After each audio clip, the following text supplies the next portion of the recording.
Bharti news, सीधा, सटीक और निष्पक्ष। Good evening. I'm Himanshi Vijay and you are watching Bharti News. Let's have a glance at the top news for 20th June Tuesday. Here is the national news first.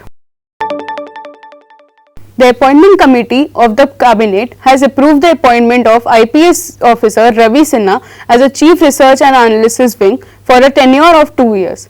The 1988 batch officer of the Chhattisgarh cadre, currently the PSO Specialist Secretaries, Cabinet Secretaries, will replace Sammat Goyal, whose tenure will end on June 30. A Mumbai woman was left with a burn on her face after taking a facial from Glow Lux Salon that cost Rs 17,500. She filed an FIR against the salon with the help of a local MNS corporate Prashant Rane. According to the tweet by Rane, 4.5 out of 8 servants permanent damage to her skin, certified by dermatologist. Gorakhpur-based Geeta Press has declined the cash worth ₹1 crore after being awarded the Gandhi Peace Prize 2021, multiple reports said. It said it would accept the citation and added that the government should use the reward money elsewhere, report said. The 100-year-old Hindu religion text publisher has been awarded for promoting Gandhian ideal of peace and social harmony. Now news from around the globe.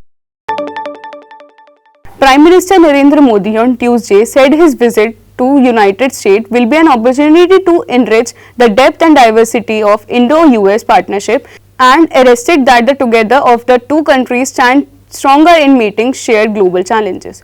Now heading on to the business news. From the Sensex Pack, Bajaj Finance, Asian Paints, Hindustan Unilever, Mahindra and Mahindra, HDFC, ICICI and IndusLand Bank were the major laggards.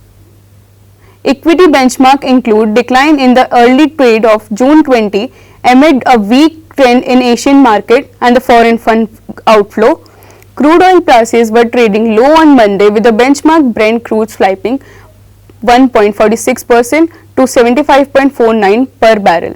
The rupee fell by 6 paise to 81.96 against the US dollar in early trade on June 19 amid a strong American currency against the major rivals overseas.